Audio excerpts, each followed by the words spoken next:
What's up, everyone? As today's episode's name suggests, I'm going to be discussing songs in five, or songs that have 5 beats per measure.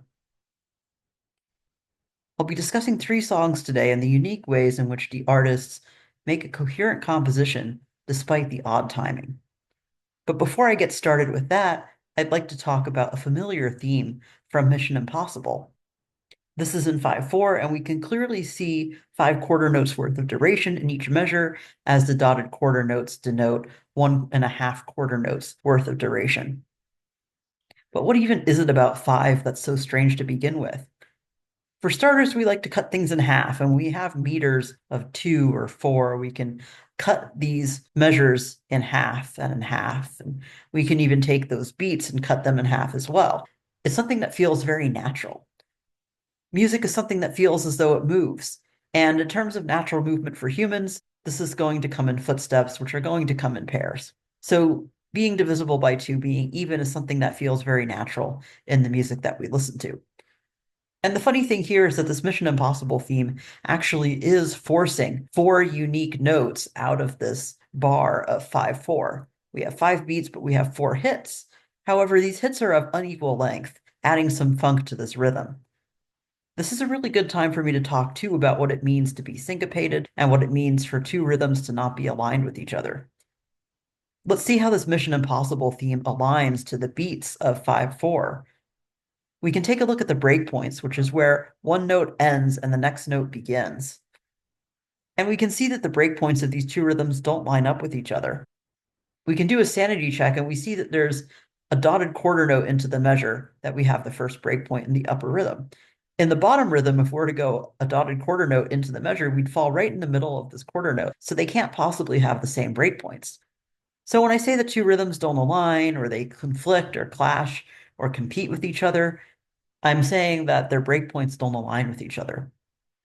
Syncopated is really a terminology that refers to specifically a rhythm that doesn't line up with the breakpoints of the beats in whatever meter we're in. We're also going to be seeing this Mission Impossible rhythm a lot in the songs I'm going to talk about, so it's helpful to see what it looks like in 5/8 as well, when the 8th note is the beat instead of the quarter note. So the first song I'm going to discuss is 15 Step by Radiohead from their 2007 album In Rainbows. Although this is a seemingly simple song from the outside, this electronic alternative rock song actually has really rich rhythmic layering. So let's jump right into it. Right off the start of the song, we have a drum machine playing the following rhythm, and we have claps playing this rhythm that repeats itself every 2 measures. I'm showing some breakpoints, and we can see how these are breakpoints that don't line up with each other. What's interesting is that we have these claps being out of sync with the drum machine in the first measure, but very in sync in the second measure. And so right off the bat, we have some very rich rhythmic layering. After the first part A, about 21 seconds into the song, the main drums come in. And while this looks very different and distinct from the Mission Impossible rhythm, it's actually extremely related to it because of the fact that it has all of the breakpoints of the Mission Impossible rhythm. Let's take a look. We can see that this 8th note and 16th note group together to form a dotted 8th note block, while these 2 16th notes come together to form an 8th note block. So we have all of the same breakpoints and very similar structure. Now, as for the guitar is actually playing this Mission Impossible rhythm precisely, while the bass also chimes in and plays this sometimes as well.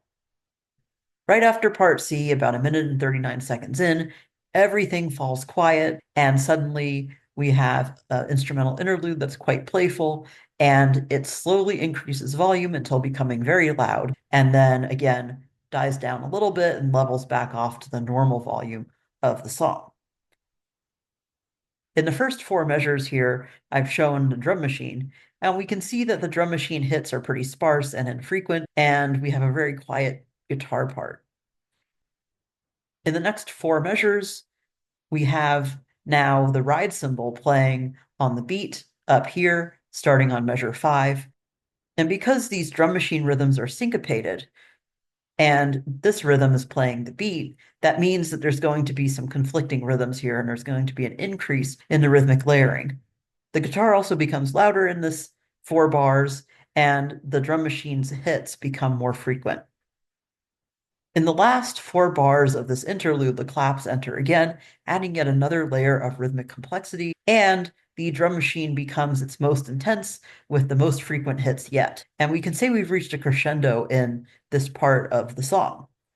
Of course, after those 12 bars, we're thrown back into another repetition of part B, and we enter part B with loud crashing cymbals, which slowly fade over the course of the next couple of measures, and then the drummer eventually switches back to using the hi-hat, which has a quieter sound and helps bring us back down from that loud part. As you can see, we started very quiet, got very loud, and then we leveled off a little bit. And what I really love about this part of the song is how the rhythm gets increasingly more complex as the volume increases. And then we reach an apex in rhythmic complexity as we reach the apex in volume. I think this is a really beautiful use of dynamics. I also want to talk about part D, which is where the bass now plays a rhythm that I'm showing down here, which we haven't heard yet. However, it's also very similarly related to Mission Impossible, and we can see how it shares a lot of the same breakpoints. Of course, last but not least, I want to talk about the most foreground part of the song being the vocals. The vocal melody of part A is actually the same of part D, and we can see that rhythm down here. This rhythm has some areas that don't overlap with Mission Impossible and others that do. We can see an example of one such measure here that sounds very much like the Mission Impossible rhythm. I'm going to show the Mission Impossible breakpoints here. As you can see, there's always going to be 3 breakpoints, and I'm showing you here that this rhythm has all of those breakpoints. There's another rhythm over here that's kind of close to the Mission Impossible rhythm. It's got those first 2 breakpoints, but we are missing the last 8th note here. This rhythm is also repeated twice in the last 4 bars of this rhythm. And we can find much the same story with the vocals in part B. Here's another example of places where we have rhythms that are very similar to the Mission Impossible rhythm.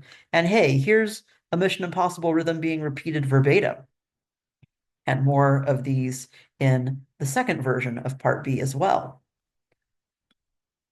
So overall, Radiohead's approach to the rhythm in this song is to really hone in on that rhythmic complexity.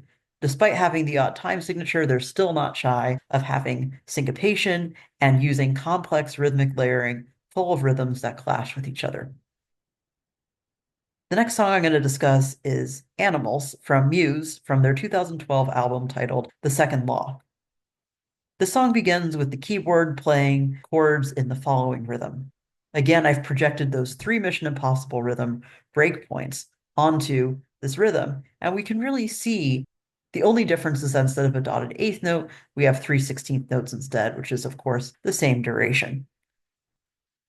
Then the drums come in and they are actually playing the exact same rhythm that the drums played in 15-step, funny enough. The bass also comes in as well, and what I want you to notice is how the rhythmic layering here is much simpler than that of 15-step, because all of these rhythms kind of align with each other pretty well. Let's take a look at those Mission Impossible breakpoints again. That first Mission Impossible breakpoint falls here in the keys part and also is shared by the drums. That second breakpoint is in the keys here, shared by the bass and the drums as well, and you can also clearly see that the last breakpoint is shared between all of these rhythms as well. So there's a lot of agreement here. There's not a whole lot of layering of conflicting rhythms until after the first repetition of part B, about 1 minute and 21 seconds into the song. We have the ride cymbal entering again, playing on the beat, and because the top 3 rhythms are syncopated, that means that these are going to clash with the ride cymbal rhythm, and we'll have a little bit more of that rhythmic layering that we saw in 15-step. I also want to talk about those really nifty guitar solos. As nifty as they are, they're incredibly simple when it comes to rhythm. They're pretty much strings of 16th notes. In fact, the guitar solo is entirely a constant stream of 16th notes. So speaking of which, let's talk about that solo a little bit more. The solo section is composed of a 4-bar lead up where the guitar and the bass are striking this Mission Impossible rhythm really aggressively. Meanwhile, the drums play an epic 30-second note slurry. These are incredibly fast notes. Again, you can fit 4 of these into an 8th note, and this pressure builds through these first 4 bars until we're released into an epic guitar solo. Now, there might be something strange to you about this guitar solo rhythmically speaking. Every 4th bar is in 6/8, meaning that every 4th bar has 1 extra beat than it normally would.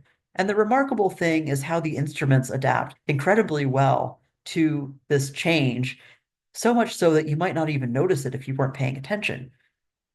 These are the rhythms of the three main instruments in 5/8, but during the bar of 6/8, look at how it changes. It's pretty much the same. The drums just add another eighth note onto the rhythm they normally would play in 5/8. The guitar plays an extra pair of 16th notes as if nothing even happened, and the bass retains a very similar structure in its rhythm, as we can see in the example in 5/8. Instead of waiting for a dotted quarter note before this part, we wait instead for a half note. I finally want to talk about the ending part of this song because this rhythm feels very trippy. It almost feels like drunken footsteps. And this goes back to the fact that while our footsteps come in pairs, five is not an even number.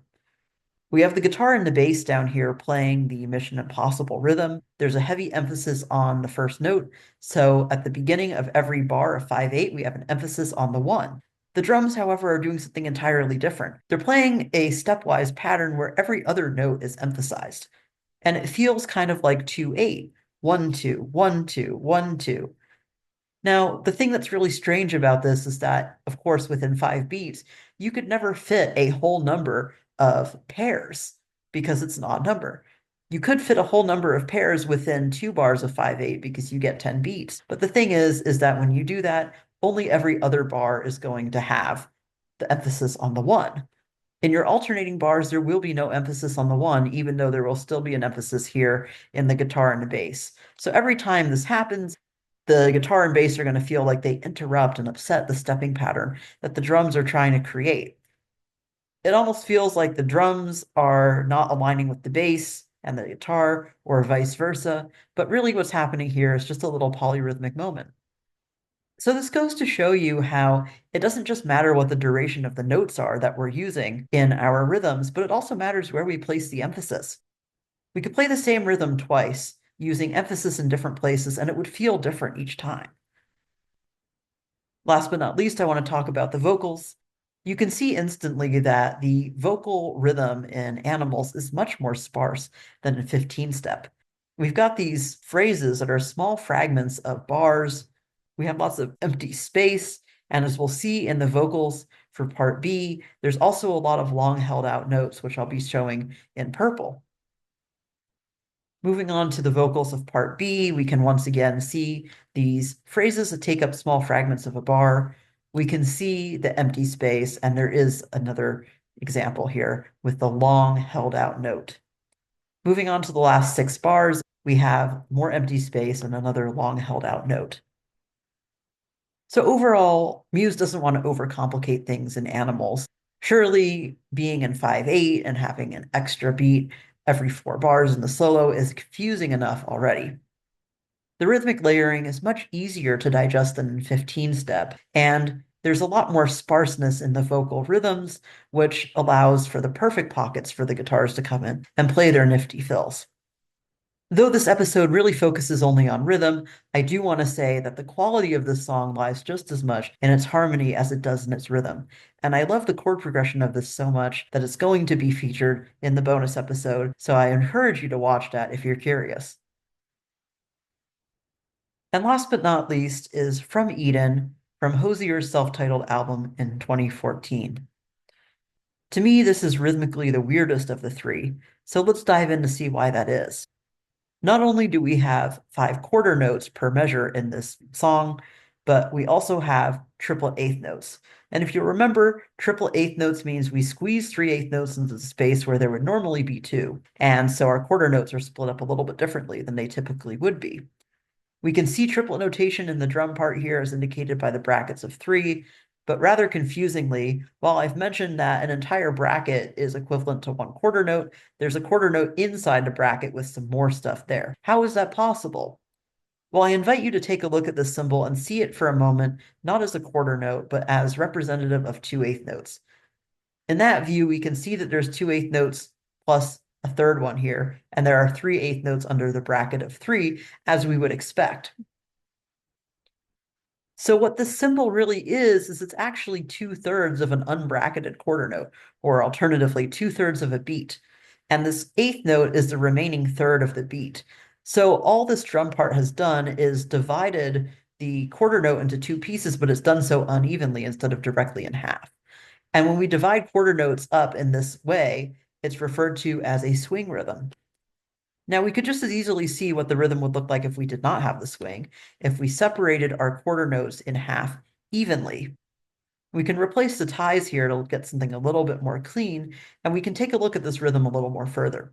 And upon further inspection, we realize that actually it shares the same breakpoints as the Mission Impossible rhythm, as probably you could expect by now in the video. Now, you might be wondering, this is the Mission Impossible rhythm without the swing, and this song has the swing. Well, let's take a look at what that swing version of the Mission Impossible rhythm would look like. First, we change our dotted quarter notes into quarter notes tied to eighth notes. We notice that the second beat is cut in half directly. Well, now we want to split that into two pieces unevenly. We do that using the same notation that I just showed you, and we get the swing version of the Mission Impossible rhythm. Funny enough, this is exactly the rhythm that the guitar is playing in this song. So yes, this rhythm features strongly in From Eden as well. About a minute into the song, we reach part B for the first time, which I like to call the pre-chorus because it tends to set up and come before the chorus in this song. But I would also refer to this as something called stop time. This is a term that musicians use to describe a part of a song where the instruments only strike at the very beginning of the measure and the vocals carry on through the rest of it. So we have these pauses in instrumentation as opposed to the consistent instrumentation we had before. So there's a texture change going on here. But that's not the only thing that's going on. We've got another change in meter. And this is so much more of a rhythmic oddity than in animals because we're changing the meter for an entire section. The other thing is that because we've changed the meter and we lack the instrumental rhythms going on here, there's not a lot to ground us in the change in meter. And impressively, Hozier manages to stay right on track here. I next want to talk about this fun instrumental bridge section, which I'm referring to as part D. It's about 3 minutes and 10 seconds into the song, and we have a mood change from bright to tense. Some fast claps enter here, and the strings begin playing a tremolo. But we also have a change in rhythm. We ditched a triplet subdivision for a little while and returned to the regular subdivision of quarter notes. And now here, the guitar plays the Mission Impossible rhythm without the swing. After a little while, the guitar switches to playing a little bit of a different rhythm, but you can see that if we were to look at the accents, they kind of group these eighth notes into groups of three, which are the same length as dotted quarter notes, and we once again have the breakpoints in Mission Impossible. So we can see that these two rhythms are very closely related to each other. Interestingly enough, though, this subdivision change actually persists into the first 8 bars of the final part C, or the final chorus. During those 8 bars, the regular subdivision still persists, and all instruments strike this Mission Impossible rhythm as opposed to playing their normal sequence for this part of the song. After that, we return to our triplet subdivision. The instruments return to their normal sequence that they would play in part C, and we return to somewhere relatively familiar. I think this is one of those little goodies in the song that, to me, was a very interesting thing to discover while I was making this video. As in 15 Step, when we look at the vocal rhythms, there's a lot of use of that Mission Impossible rhythm, in this case, the swing version. We can see some precise repetitions of this, as well as other examples of things that are similar to the Mission Impossible rhythm. Here we've got the final quarter note being divided further into two pieces. We can also see that in the last 8 bars of this rhythm, there's more instances of the exact Mission Impossible rhythm, and there's some other things that you could say are inspired by this rhythm. However, when we go to look at the vocals of part A, this is not so much the case. But I do want you to appreciate the rhythmic complexity here. We now have triplet quarter notes, and as you can guess, it's 3 quarter notes squeezed into the space where there would normally be 2.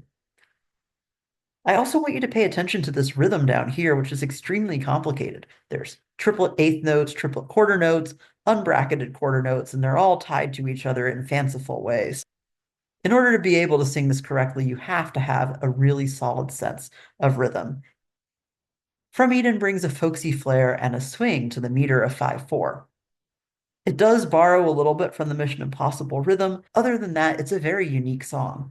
I certainly don't know other songs that have triplet subdivision and are also in five. And then there's also that section in 4/4. The rhythmic layering isn't too complex, meaning that there aren't too many competing or conflicting rhythms stacked on top of each other at the same time. But the song does exhibit a lot of linear complexity, meaning that the rhythms that are present are very complex and ever changing, and as you can see here, require very careful attention to detail. Hosier really uses the different rhythms in this song to give each particular part of the song its own unique flavor, just as any good composition would. So that's it. Those are the three songs, all united by the number five. You could also say they were united by this common rhythmic motif down here. But other than that, nothing really is the same. The genres are different. We have electronic alternative rock, we've got classical inspired modern rock, and we have some indie folk with a touch of gospel. The harmonic content in these three songs is different, and so is the way that they approach rhythm as well. 15 Step opted for a barrage of complex rhythmic layering, while Animals opted for a more simple rhythm and a simpler idea that had more room to breathe. Of course, From Eden brought the swing to the meter of 5/4, but it also focused on using rhythms that changed to mark different moments in the song, rather than using complex rhythmic layering. But interestingly enough, this is about all of the songs that I know that exist in the meter of five, which begs the question, why are there so few? Well, obviously, it's a lot easier to write songs in other meters. It's much easier to imagine rhythms in four for reasons I said before. Furthermore, we hear this all the time. And so, of course, that's going to be the first thing that we think of. So, yeah, it is going to be more difficult to write these songs in these odd meters. So maybe that's why we don't do it. Maybe it's just a matter of laziness. But it could also be that there's something about the meter of five that's inherently limiting. It limits the number of original rhythms that can be created that are decent and work well. Of course, the fact that the Mission Impossible theme shows up in all of these songs, often as a central component, suggests that, yeah, these meters of five are inherently limiting. Why else would these three songs converge on the same motif? But then again, I did just show you three well-written songs in the meter of five across very different genres, and this alternatively suggests an untapped versatility for these meters of five. But most importantly, what do you think? So that was episode 8, Give Me Five. I hope you enjoyed this one, and I will see you in the next one.